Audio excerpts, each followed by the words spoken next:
Madam Clerk, could you call the roll, please? Alderman Ortman, Present. Alderman Villa, Alderman Ornowitz, Alderwoman Murphy. Here. Alderwoman Spencer, Alderwoman Green, Present. Alderman Ogilvy, Here. Chairman Williamson, Here. Alderman Villa, Alderman Ornowitz, Alderwoman Spencer, 5 present, you have a quorum. Thank you. Today we have Board Bill 192. This is a bill that what it does is implements a qualified plan that's coming down from the Internal Revenue Service for our retirement system of the City of St. Louis. So we do have 2 gentlemen here that'll be speaking on it. First, I just want to introduce that we have the Director of Personnel, Mr. Richard Franks. We also have Mr. Scott Lang Harper, who works for the Employment Retirement System, who's an attorney, and he'll be discussing this bill and kind of explaining all the details that would make the retirement system sound and safe, hopefully. So welcome, gentlemen, and I guess I can start off with you, Mr. All right, Franks. thank you very much. I go by Rick. See some new faces here. We've been interested in implementing some changes to the ordinance that governs the employees' retirement system in order to comply with some changes in Internal Revenue Service, and also to make some changes in terms of how the plan financials work in compliance with GASB. And Scott Harper is our general counsel. He's going to actually talk about it since he knows a lot more about this stuff than I do. I serve as secretary, but it is sort of a technical bill. I want to just iterate, though, that this does not change benefit levels. The plan is still very well funded, one of the best funded plans in Midwest as far as that goes. And it's very stable, and this is just to kind of be a cleanup bill, and we really support this action and thank the board for its consideration. The other thing I wanted to say is that we have also discussed this with the budget director in terms of how it would financially impact the city, and he is also supportive of this and having these revisions made. So I will turn it over to Scott to give you a sort of a 30,000-foot level presentation of what this attempts to do, and then he can respond to any specific questions that you might have. Thank you very much, members of the Board of Aldermen. There are 5 things that we're asking you to help us with. One of those is changing the actuarial accounting method from what's currently the projected unit credit method to the entry age normal method. We're then asking you to change the unfunded liability amortization schedule from a 30-year rolling method to a 20-year layered method. And we're asking you to clarify that 4 affirmative votes are required to adopt a motion of the Board of Trustees. It's always been our intent, and the board has always operated that way, but we're just clarifying that language.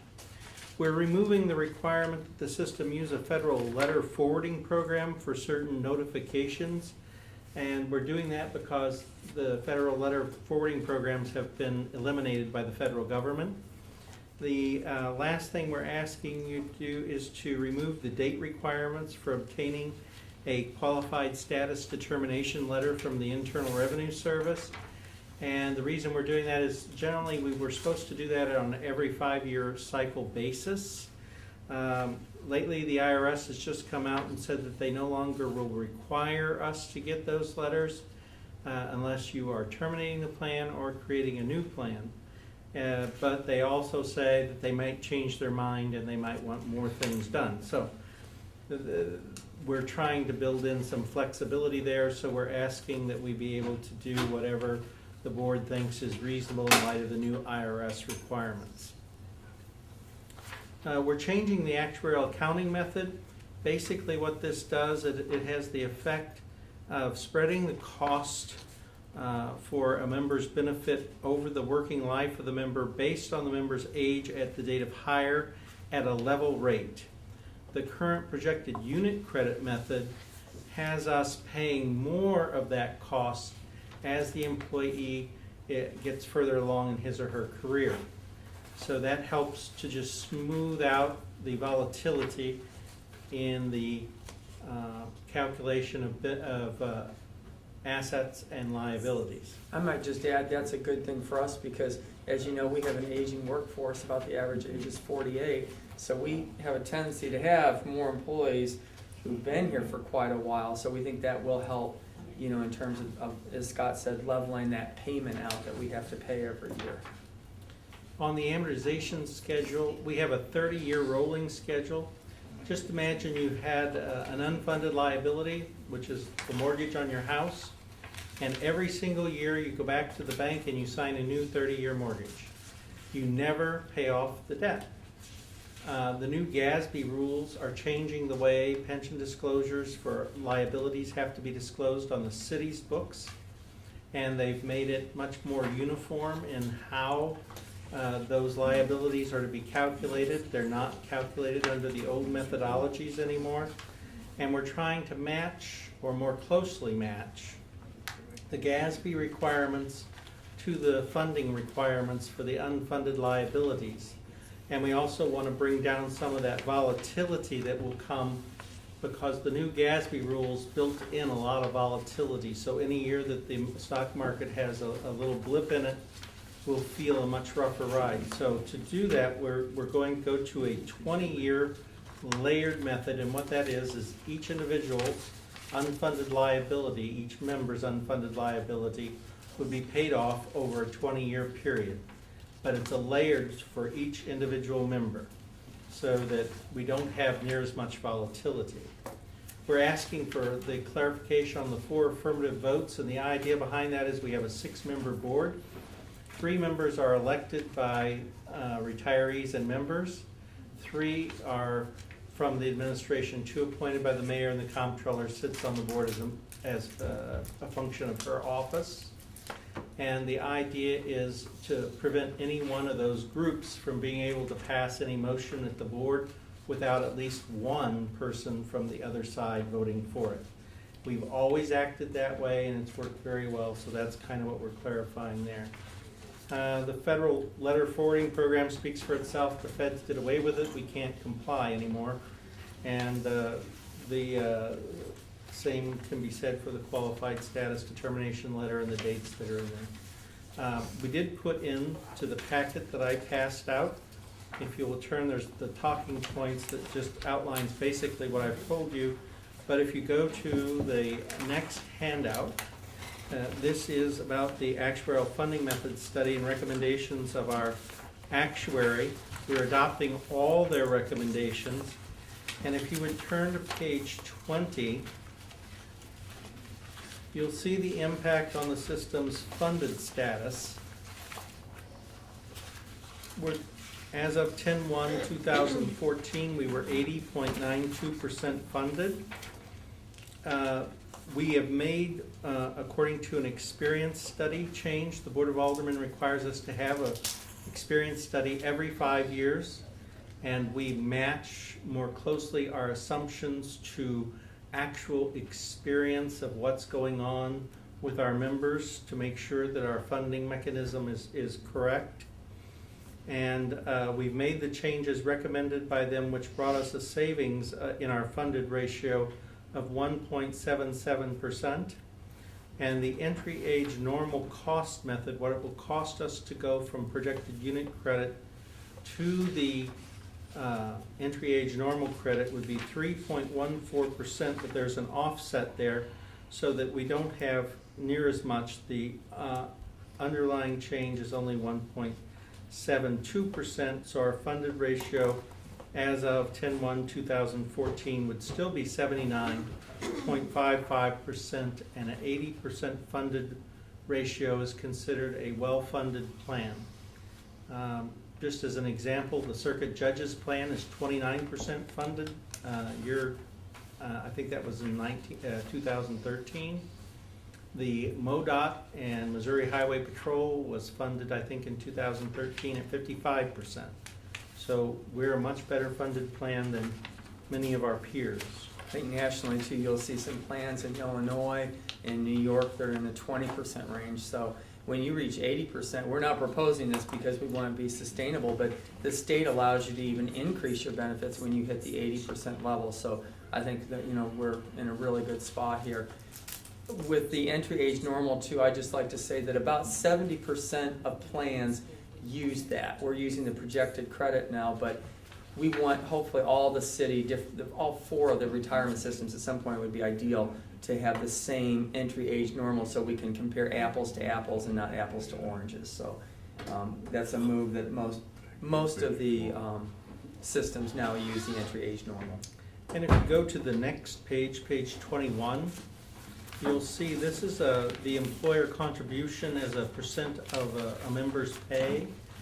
And what we've done there is the entry age normal 20-year amortization schedule, along with the experience study changes that were recommended, will make the percent of pay contribution reduce from 13.93% to 12.85% if it had been implemented for the year. Now, it's not implemented for that year, so it will not actually be 12.85% because we're going on next year now. You see what I'm trying to say?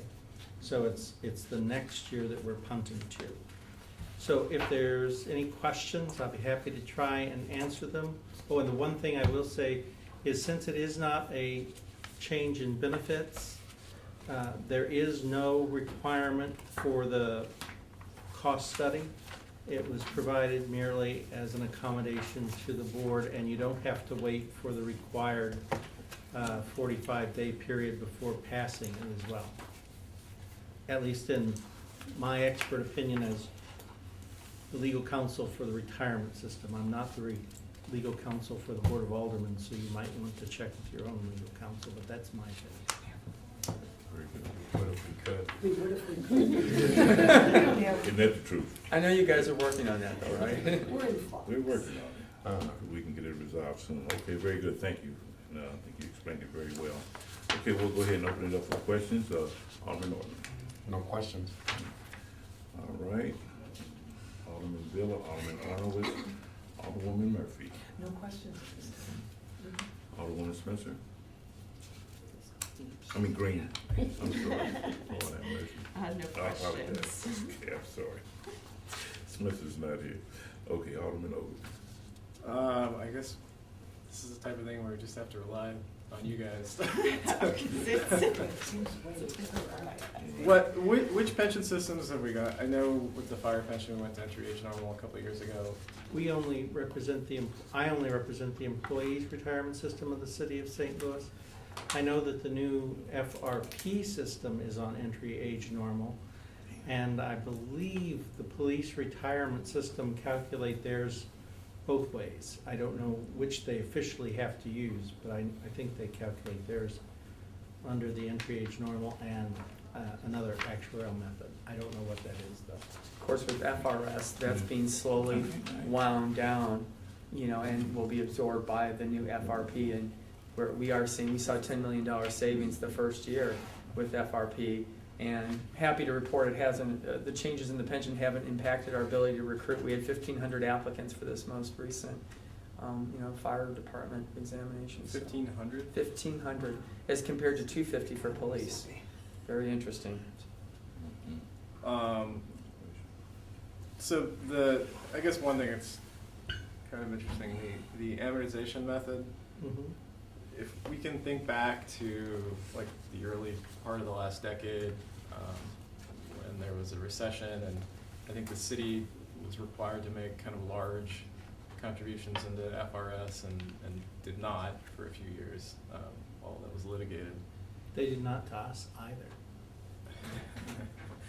Would this amortization method have smoothed out those large annual payments? What's really happening here is they're trying to match the new Governmental Accounting Standards Board's requirements, and they're saying that it is no longer reasonable to have a 30-year method. Anything longer than a 30-year method is not reasonable, and that a 30-year rolling method is longer than a 30-year method, and therefore it's not reasonable. They're actually recommending a 15-year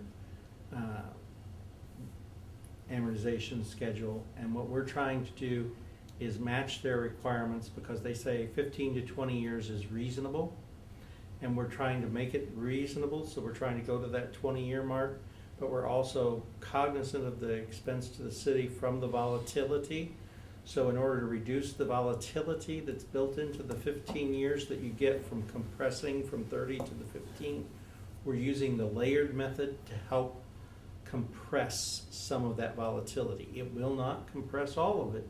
It will only help to compress some of it. So two things are happening. The shorter amortization makes things more volatile, but the change in accounting method makes things. Very volatile. One, the new accounting standards are built on what the Governmental Accounting Standards Board put out in Rule 67 and 68.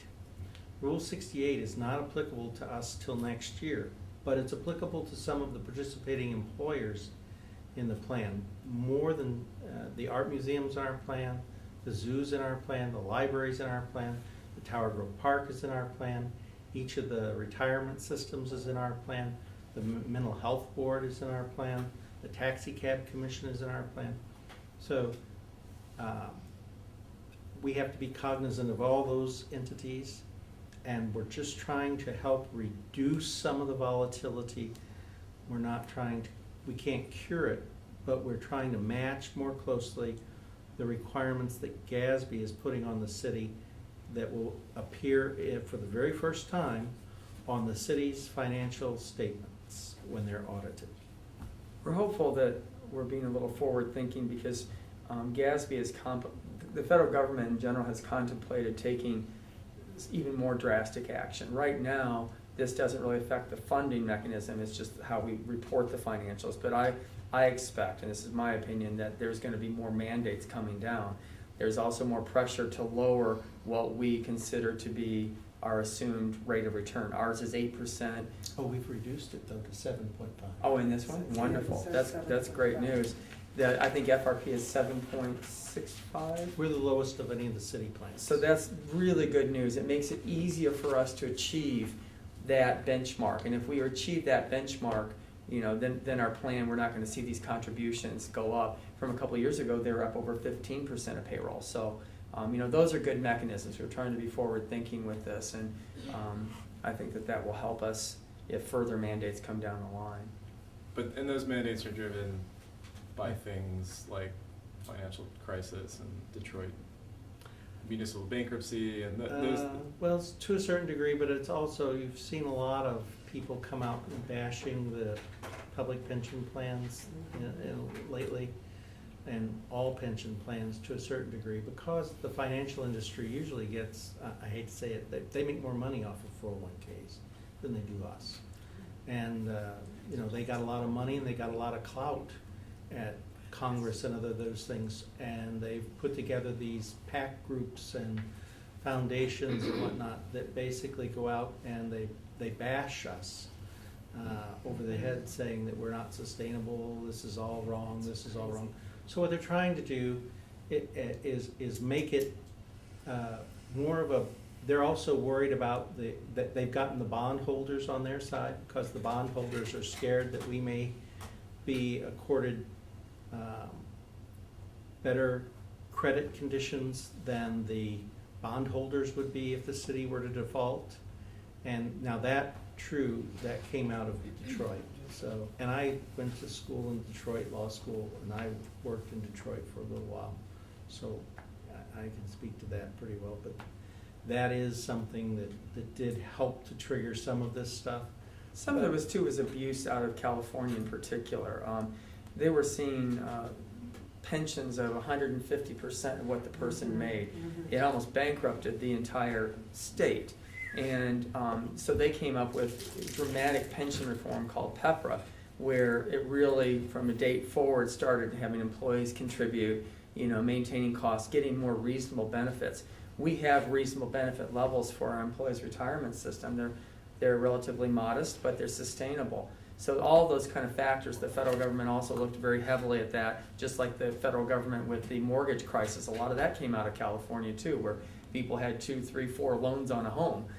So a lot of this is, both the private sector entities putting pressure, but also I think in terms of good governance, the feds wanting to see, these remaining pension plans sustainable. And just so you're aware, the average benefit for the retirement system that it's paying now is just under $1,000 a month. Right. One So- of the things you did too is we froze sick leave back in 2010, so nobody gets sick leave and can cash that out. We got 10 of the 11 unions to agree to it, and we recently settled with the firemen, which was nice, so that as of February 1st of 2013, that has stopped. So that all helps contribute and save some money as well. This year we've got about a payout of $900,000 in sick leave. That's gonna go way down. Eventually, that'll be eliminated in its entirety. So those are good things for us too. I guess, but to summarize, so some of these changes we have to make, but they're partially driven by sort of economic and pension realities, and maybe partially driven just by politics. None of these things would have to be done. These are recommendations from the pension system's actuary of how to reduce volatility and come into a practice that more closely matches the Governmental Accounting Standards Board. The funding mechanism versus the accounting mechanism are detached right now. And the Governmental Accounting Standards Board is going to try and make the comparison of public pension plans liabilities more comparable. And, so that's what they're driven by. And they're saying for the very first time, under the old rules, when the city made its employer contribution to the system, it only had to state that it did that. And there was no full disclosure of the pension liabilities.